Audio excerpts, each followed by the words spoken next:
Imagine you and a friend are strolling through an art exhibit and a striking painting catches your eye.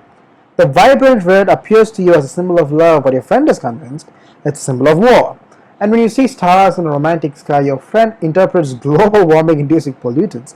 So, when you try to settle the debate, you turn to the internet where you read that the painting is a replica of the artist's first grade art project, and red was her favorite color, and the silver dots are just some fairies. You know what? You know the exact intention that led to the creation of work, but are you wrong to have enjoyed it as something the artist didn't intend? Do you enjoy it less now that you know the truth? Just how much should the artist's intention affect your interpretation of the painting? It's a question that has been tossed by philosophers and art critics for decades with no consensus inside. In the mid 20th century, literary critic W.K. Wimsatt and philosopher Monroe Beardsley argued that artistic intention was irrelevant. They called this intentional fallacy.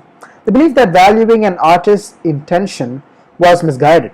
Their argument was twofold. First, the artists we study are no longer living, never recorded their intentions, or are simply unavailable to answer the questions of their work. Second, even if there were a bounty of relevant information, Wimsatt and Beardsley believed it would distract us from the qualities of the work itself. They compared art to a desert. So when you taste a pudding, the chef's intentions don't affect whether you enjoy its flavor or texture. All that matters is, they said, is that the pudding works and it tastes good. Of course, what works for one person and what is good for one person is not the same for another. And since different interpretations appeal to different people, the silver dots in a painting could be reasonably interpreted as fairies, as stars, or even pollutants. By Wimsatt and Beardsley's logic, the artist's interpretation of his or her work would just be one among many equally acceptable possibilities. If you find this problematic, you might be in line with Stephen Knapp and Walter Benn, two literary theorists who rejected the intentional fallacy with all their might. They argued that an artist's intended meaning was not just one possible interpretation, but the only possible interpretation. For example, suppose you're walking along a beach and you come across a series of marks in the sand that spell out a verse of poetry.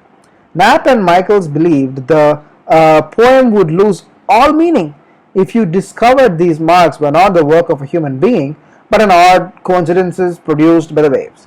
They believed an intentional creator is what makes the poem subject to understanding at all. Other thinkers advocate for a middle ground, suggesting that intention is just one piece in a larger puzzle. Contemporary philosopher Noel Carroll took this stance, arguing that an artist's intentions are relevant to their audience the same way a speaker's intentions are relevant to the person they're engaging in conversation. To understand how intentions function in conversation, Carroll said to imagine someone holding a cigarette and asking for a match.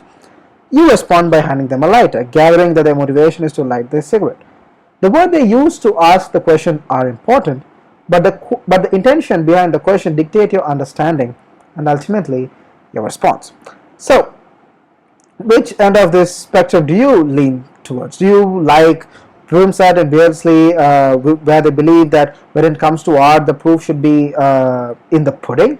Or do you think that an artist's plans and motivations for their work affect its meaning? Artistic interpretation is a complex web that probably will never get a definite answer, and as for me, I stand in the middle ground.